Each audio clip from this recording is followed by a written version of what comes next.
حي على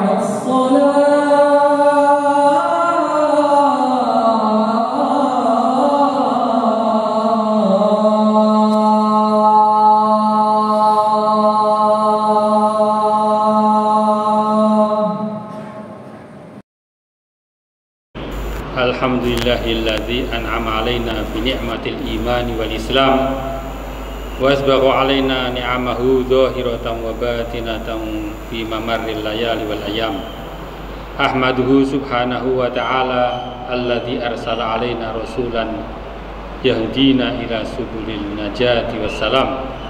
Asyhadu an la ilaha illallah wahdahu la syarika lahu wa asyhadu anna Muhammadan abduhu wa rasuluh. Ya ayyuhal muslimun ittaqullaha haqqa tuqatih wa la tamutunna illa wa antum muslimun. Qala Allah ta'ala fil Qur'anil azim. A'udzu billahi minasyaitonir rajim. Bismillahirrahmanirrahim. Alif lam mim. Ahasiban nasu an yutraku ayyaqulu amanna wa hum la yuftanun. Wa laqad fatannal ladzina min qablihim wala ya'lamanna Allahu alladhina sadaqu wala ya'lamannal kadhibin.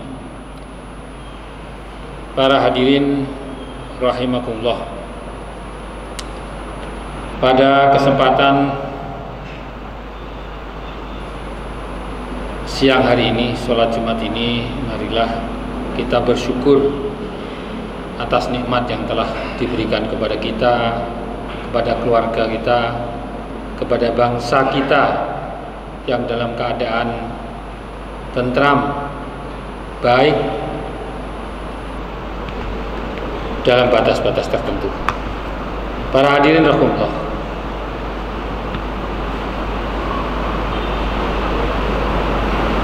di dalam kehidupan ini banyak penuh cobaan. Dan cobaan ini adalah merupakan sunatullah. Artinya tidak ada sebuah kehidupan tanpa cobaan. Di dalam ayat tadi disebutkan bahwa Allah tidak akan membiarkan kepada orang-orang yang menyatakan dirinya iman kepada Allah untuk tidak dicoba, untuk tidak diuji. Tentu ujiannya berbeda-beda. Ujian orang miskin beda dengan ujian orang kaya. Orang kuat ujiannya beda dengan orang lemah. Di dalam sebuah hadis dinyatakan asyadul bala'il anbiya'u tsummal ladzi yalihim. Ujian yang terberat itu akan diberikan kepada para nabi, karena nabi adalah utusan Allah yang mempunyai keimanan dan kekuatan iman di atas rata-rata, sehingga ujiannya juga tidak mudah. Kemudian orang-orang soleh di bawahnya juga akan mendapatkan ujian sesuai dengan tingkat kesolehannya. Makin soleh, makin berat ujiannya. Para hadirin rahimakumullah, inilah ketentuan Allah Subhanahu wa taala, tetapi kita tidak boleh putus asa apalagi khawatir. Selama kita teguh menjalankan perintahnya, ujian apapun insya Allah kita akan lulus. Para hadirin rahimakumullah, di dalam ayat lain ya yang dinyatakan tadi itu dikatakan walaqad fatannal ladzina min qablihim. Ujian ini bukan hanya berlaku kepada kita. Kalau kita membaca sejarah para nabi, mulai dari Nabi Adam, Nabi Sulaiman, Nabi Nuh, Nabi Ibrahim, saya kira kita sudah banyak mengenal dari bacaan-bacaan kita. Ujian mereka berat sekali. Hajar, istri Nabi Ibrahim, ditinggal di Mekah, ditinggal berdua dengan Ismail.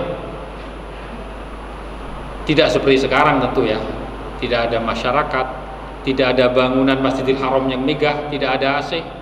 Tentu dulu gurun pasir, kemudian kehabisan makanan, beliau harus mencari makanan.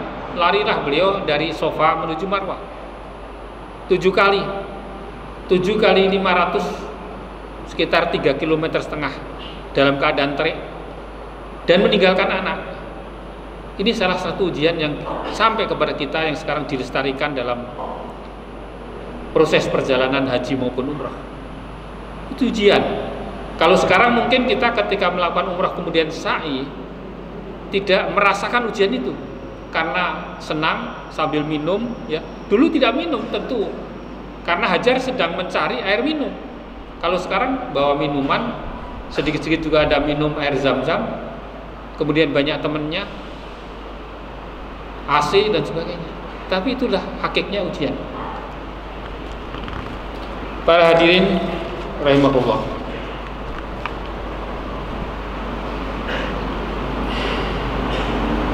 sebagaimana saya katakan tadi bahwa ujian bertingkat mulai yang paling rendah sampai paling tinggi, dan makin kuat imannya makin tinggi pula ujiannya.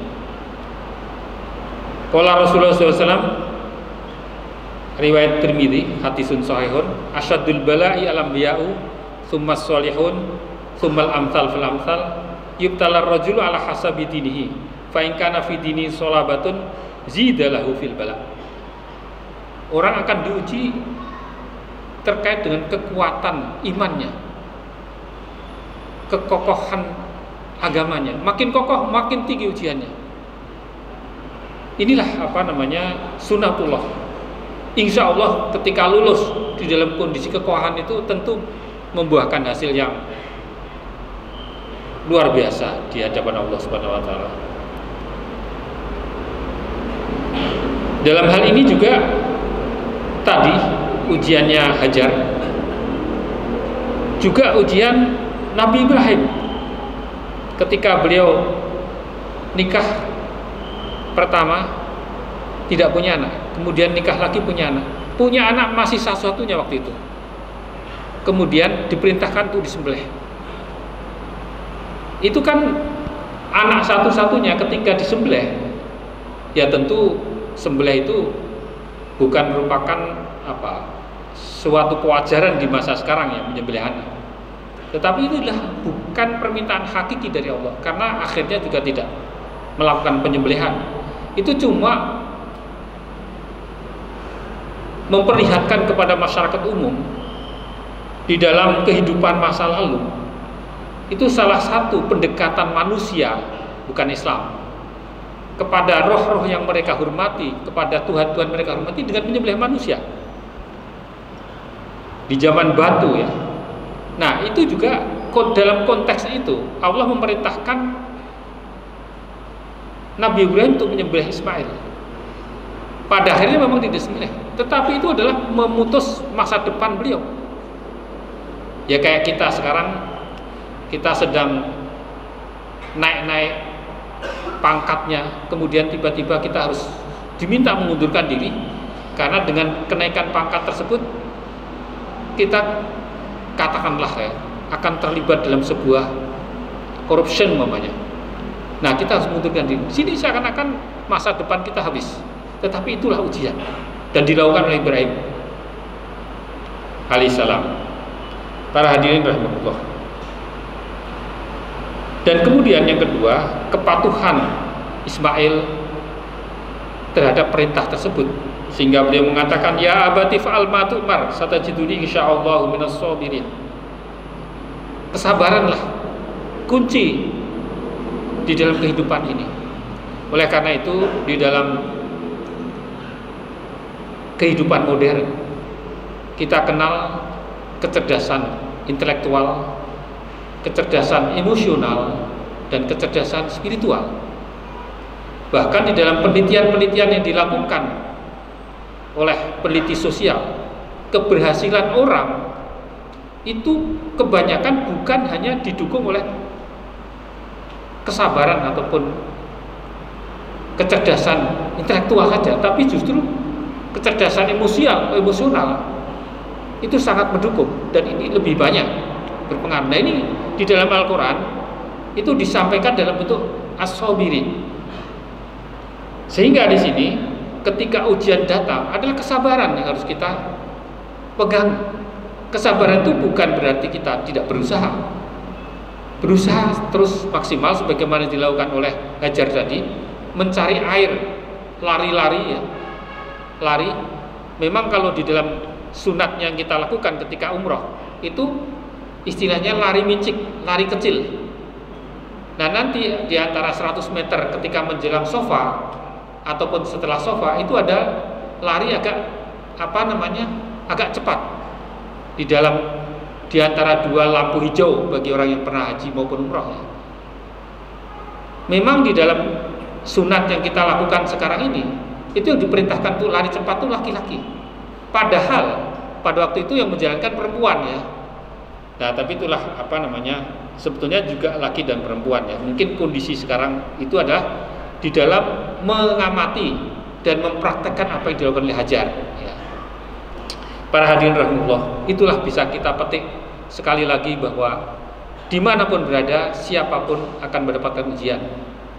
Ujian itu bisa bertingkat, makin soleh, makin kokoh imannya, makin tinggi ujiannya, makin berat yang akan dilakukannya. Tapi kita harus sabar. Kuncinya adalah sabar. Di Indonesia ini juga kita barusan menyelesaikan pemilihan umum, dan itu adalah ujian bagi kita, ujian duniawi dengan segala catatan yang ada. Nah, kita juga harus sadar bahwa kita juga dalam kondisi yang tidak baik-baik saja. Di dunia ini juga di mana-mana tidak baik-baik saja. Kalau kita tidak sadar, kita akan berseteru di antara kita sendiri. Dan ini yang paling membahayakan. Di Timur Tengah musuhnya jelas dari luar, intervensi dari negara-negara besar. Kalau kita ini tidak ada intervensi. Sebetulnya bukan tidak ada dan sangat kuat sekali. Tapi intervensinya clandestine. Kita tidak tahu.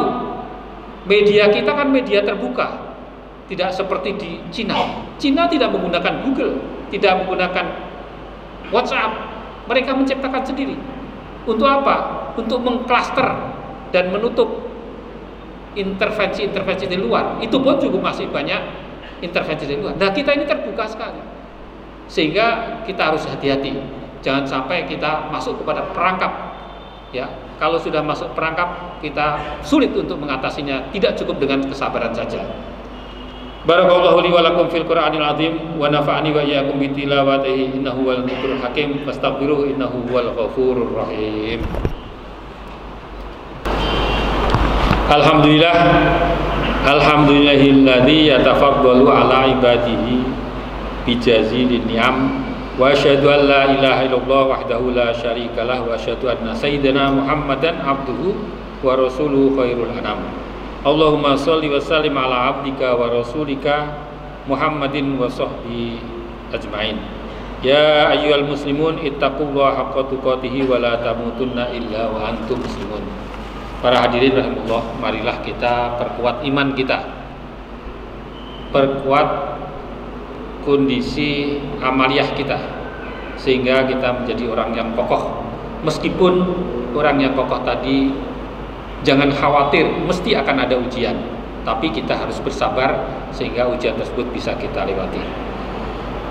Para hadirin, para sidang jumlah yang dimuliakan Allah, kita di dalam ibadah bentuknya apapun itu adalah proses mendekatkan diri kepada Allah Subhanahu wa taala. Namanya adalah mendekatkan diri, atau dalam bahasa Arabnya adalah iqtaraba, mendekati, atau kurbanan, artinya dekat.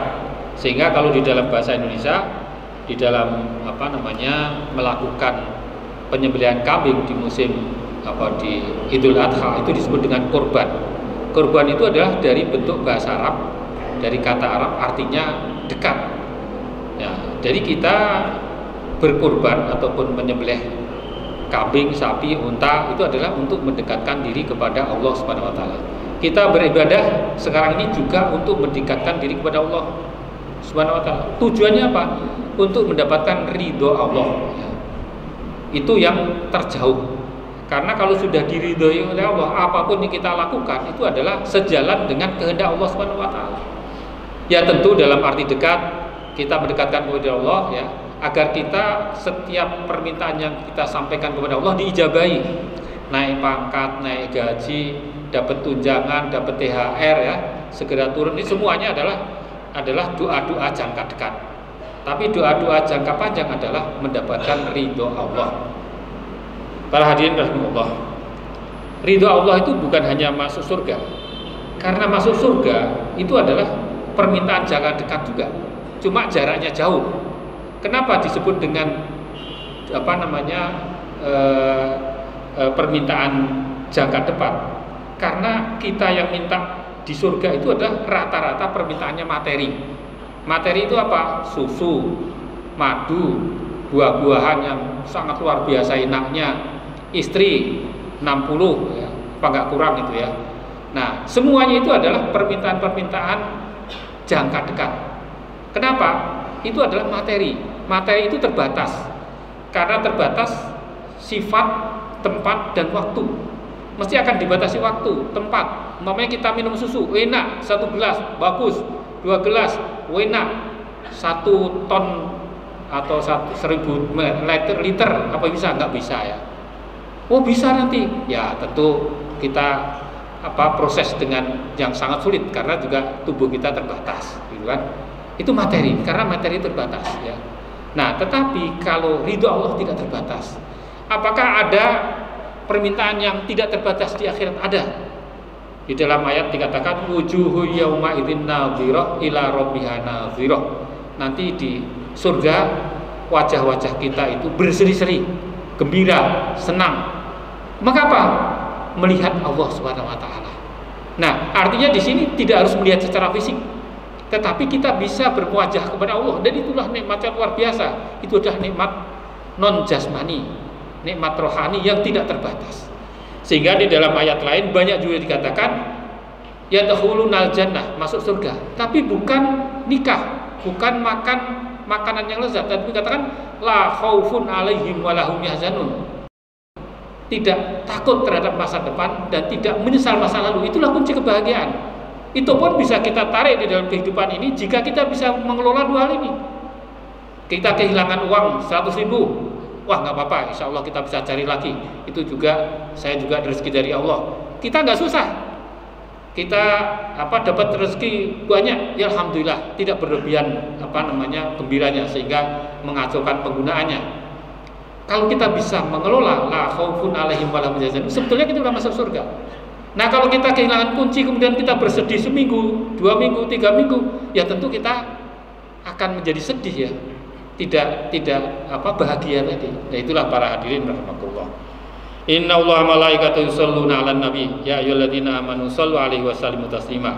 Allahumma shalli 'ala sayyidina Muhammad wa 'ala ali sayyidina Muhammad wa radhiyallahu ta'ala an kulli sahabati rasulillah ajmain. Allahumma ighfir lil muslimina wal muslimat wal mu'minina wal mu'minat al ahya'i minhum wal amwat. Rabbana hab lana min azwajina wa dhurriyyatina qurrata a'yun waj'alna lil muttaqina imama. Rabbana atina fid dunya hasanah wa fil akhirati hasanah wa qina adzabannar.